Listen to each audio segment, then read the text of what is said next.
The insect glaive became my favorite weapon almost instantly when I tried it out in wilds. It is about as fast as the dual blades, but it has a lot more mobility options, a ranged attack, and a really cool pet bug that acts like a drone. And unlike the dual blades, a bounce is not going to cancel most of your dashes, so it is a lot easier to play. But of course, the main appeal of the insect glaive is that the floor is lava. 90% of the time being in the air doesn't achieve anything or give you any more damage, but it looks freaking cool, and people wanna look freaking cool in their video game. As a matter of fact, the insect glaive players are kinda hated in the community because they will just stay in the air all day and do less damage just to look cool, and it pisses people off. But there is a use for aerial attacks and look no further than Ray Dow. Being able to bolt in the air and chain attacks in the air when a flying monster is present makes it a lot easier. You can have a lot more uptime, and uptime is damage. Being able to keep hitting a monster when you otherwise wouldn't is just as important as the actual damage that you do.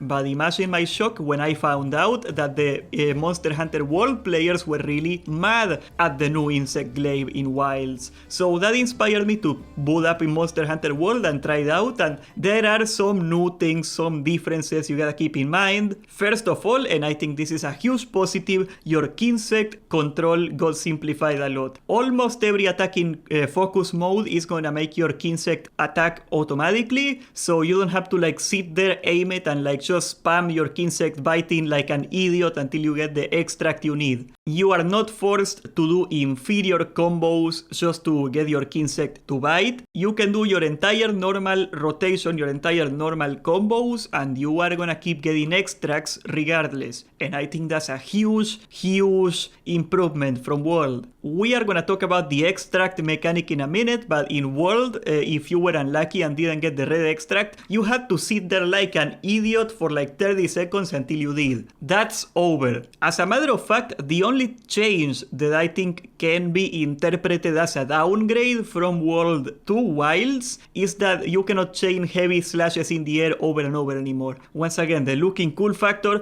you only get one slash and then you can do a downward finisher, and that's where the chain ends. You cannot float in the air forever. It doesn't reduce your DPS at all. It is not a DPS loss, except the rare scenario where you actually are fighting an aerial monster that won't get down in an extended period of time.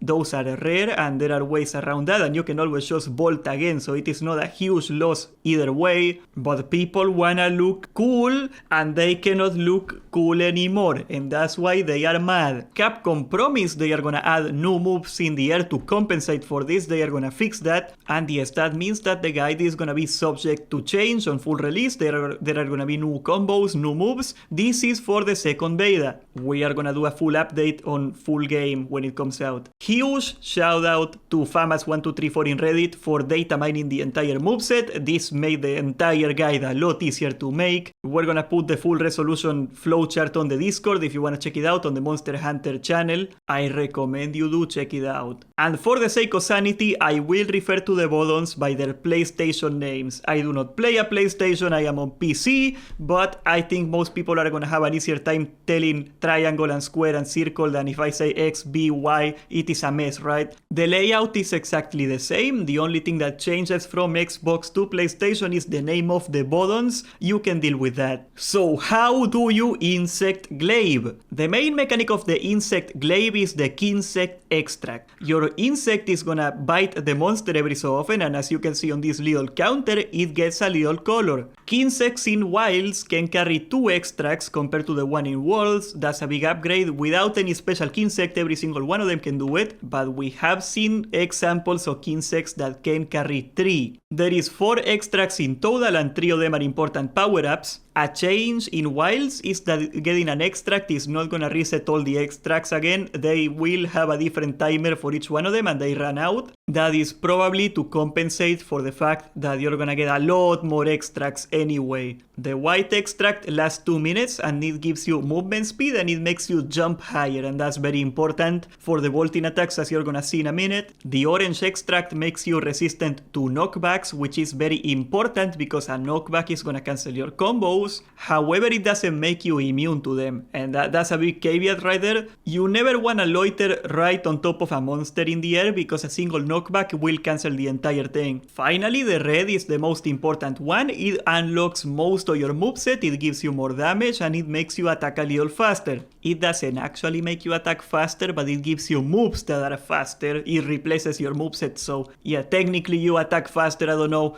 Take that definition as you will. And there is also the green extract, and that one just heals you a little bit, so you got some passive healing going on at all times. Also, having more than one extract gives you extra bonuses, but what you need to remember, okay, is that having 3 extracts is gonna give you extra defense, very important, and it will give you your full moveset, and we're gonna talk about the moveset in a second. Luckily for you, for the most part, the kinsect is gonna handle all the extracting for you now. You don't have to think about the extracts at all, except for the finisher combo, and of course, that's gonna be the very last part we talk about the moveset, but you need to be in focus mode almost the entire time. And a recommendation I can give you is that in the settings you change focus mode to toggle, because you don't want to be holding your trigger all day. You're gonna destroy your finger, right? That's gonna be really annoying. With toggle you just press the trigger once and you're in focus mode, and you press it again and you get out of focus mode, and that way it is a lot easier to play. I would say you are 80% of the time in focus mode easily. Your kinsect has a little adorable stamina bar right there, and he gets a little tired sometimes and he doesn't do stuff, but he regenerates at some point. I guess that's a limitation for people not spamming the kinsect or something. It's not a big deal, but it is there. An important mechanic that you gotta remember is that you can customize your kinsect the same way that you can customize bowgun ammo or something. And the kinsects have 4 different attributes you gotta remember. You can choose between being cutting damage, that's the cold drone, that is cutting damage, and you can get the maul drone, that is blunt damage. It doesn't really matter which one you get, it's just some monsters are vulnerable to cuts and some monsters are vulnerable to blunt attacks, and that's it. And then you also have the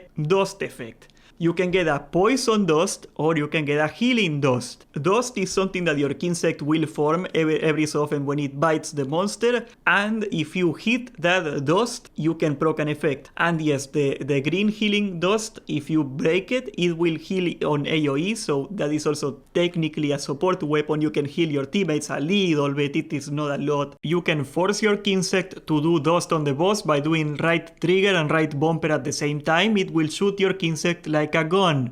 But anyway, for the moveset, which is the most important part here, your first goal is to get the red extract as soon as possible. If possible, you wanna get all of them, but the red extract is the one that actually makes the game playable. Not having the red extract sucks. You always open by using right trigger and then aiming for the monster and then triangle, and your kinsect is gonna automatically start attacking it, and then you wanna get on melee range on the monster. Now the combo you spam is not this one, but a good way to close a gap and get close to a monster really quick is to do a bolt, that is right trigger and X, and that will make you jump. You can readjust in the air, you can do like a second jump on the air, and that only works if you are in between attacks. So you vault and you can do an X, and then if you attack the monster you can do an X again. You can do like once every attack, you can do it, so you can stay in the air a lot longer. You can like aim, get closer to the monster every time. And yes, attacking the monster in the air will either reset your position in the air, so you go back up, or if it's the end of the combo, you're gonna go down. But the gap closing combo you wanna do is that you wanna hit right trigger and X, so you bolt, and once you're in the air you do X to get a little closer to the monster, and then you do left trigger and right bumper, and that will do leaping strike. If leaping strike lands, you're gonna get 1 extract. Here's the thing about leaping strike, It is a finisher combo from the air. It will end your combo. But if it breaks a wound, you're gonna get all 3 extracts for free. And that's huge. We're gonna talk about that in a minute. One of the great things about the insect glaive is that almost every one of your circle attacks has a charge variant. So that means that if you hold it up a little bit and then you let go, you're gonna do a slightly harder attack. Some combos require you to do a charge attack, and the charge attack has a 10% modifier. If you wanna know what a 10% modifier is, you should check out my sharpness guide, but basically it means that the attack is a little less likely to bounce. And that's big, obviously. Also, almost every attack, triangle or circle, has a directional variant. What is a directional variant? If you hold your left stick on a direction and then you press your attack, it will do the attack while it moves. That's one of the main advantages of the insect glaive, and yes, some other weapons have a lot of those too, but the insect glaive is very directional. You can reposition yourself while you do your entire rotation, and that means that you can stay on the back of the mob where you usually do the most damage, and the mob is usually not able to hit you back. And that's gonna be one of the things you wanna do, be always behind the monster. It is also a lot of the time faster than running. The triangle attack, your light attack, can go forward and it can go to the sides, but circle can go backwards. You can do a backstep circle attack, and that one is probably one of the best attacks in the game. If the monster is about to attack you, you backstep away, and that will be a lot faster than rolling away. But for the combo, we're gonna talk about the combo and why this weapon is so freaking easy. The main combo you're gonna be doing, whether you have extracts or not, is triangle, sidestep, and then triangle normal. Remember, sidestep means you hold the direction into a side or forward. That's what it means in this situation. The first 2 triangle attacks of a triple triangle combo can be directional, and that's huge, like we explained. But if you're in focus mode and you do that, you're gonna get extracts from your kinsect, which is very important, and it is the highest damage output you can go for the triple triangle. Just like in Worlds, it is very broken. It is fast and you can seamlessly chain it over and over. It is very easy. Also, in the 4th attack, like after you do your triple triangle combo, you can finish it up with circle. It is not the most damage. You don't want to do it for damage, but if you want to backstep away at the end of the combo, you can do it. And your goal is to just get all 3 extracts passively while you spam your brain dead triangle. Because once you get your 3 extracts, you can do the busted finisher combo where it is a lot of damage and it is actually armor penetrating, once again modifier attacks, and that involves the charge attack. You want to hold your circle for a little bit, then you let go, and that will do a charge circle attack, and after that goes off, you just press circle again. Remember, you have to be in focus mode or it will not work. But if you do it right, you're gonna get the Rising Spiral Slash, the most broken finisher move in the game, in my opinion. It will propel you up in the air, you're gonna get a lot of damage, it is AoE damage, you're gonna hit a bunch of multi-targets if you wanna do it right, and it will consume all your extracts. But here's the thing, right? It will very likely cause a wound on the monster just because it does so much damage, and it is a focus mode attack. So in the air, you can follow it up with a left trigger and right bumper again to do a leaping strike. You are either gonna go back on the ground or you are gonna get the extract, which is what you really want, because if you break a wound, if you get lucky, you'll get 3 extracts again, and that means you can do the Rising Spiral Slash again. You can do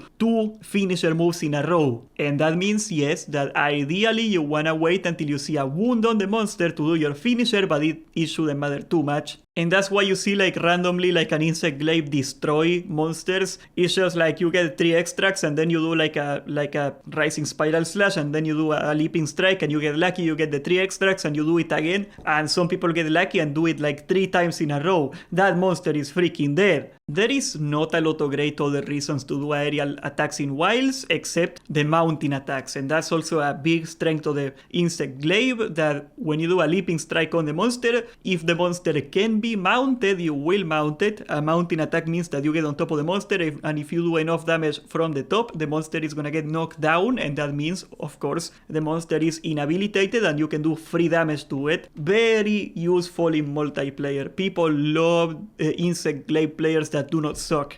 in multiplayer. Once again, they said that they are gonna change the aerial attacks a little bit, so we don't know what's that gonna look like. But regardless, the general strategy for the insect glaive is to farm the extracts with triangle, triangle, triangle, and once you get the 3 extracts, you do a rising spiral slash, and then you do a leaping strike, and you go back to spamming triangle, triangle, triangle. And yeah, I mean, you are 90% of the way there. Congratulations, my little grasshopper, you're a master of the insect glaive. But okay, no kidding. There is no difficulties, and you just can move during most of the combos, so you can reposition and be safe, which makes it a lot easy. The insect glaive is not only an above average damage weapon, it does pretty decent damage. It is, in my opinion, one of the safest weapons to play.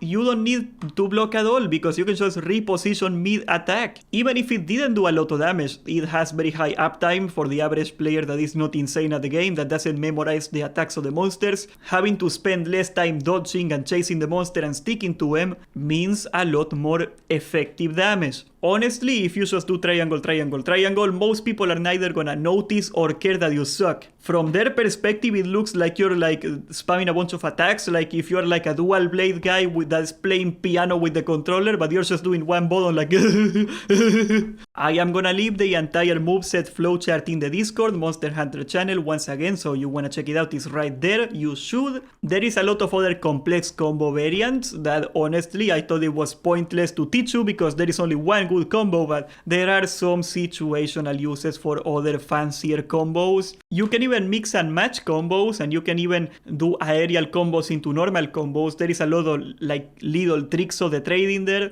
Are you gonna need them? Well no, but it is cool to know that they exist, I guess. We are doing a tournament February 9th in the beta with the best speedrunners in the game, so stay tuned in this very channel. We're gonna stream it and we're gonna see how broken the meta really gets. Also on February 8th, we are gonna do a test tournament with the community in the chat of this channel, so get on the Discord and where you can sign up. We're gonna, everybody's welcome for that one, and subscribe, join the Discord, and thank you for watching.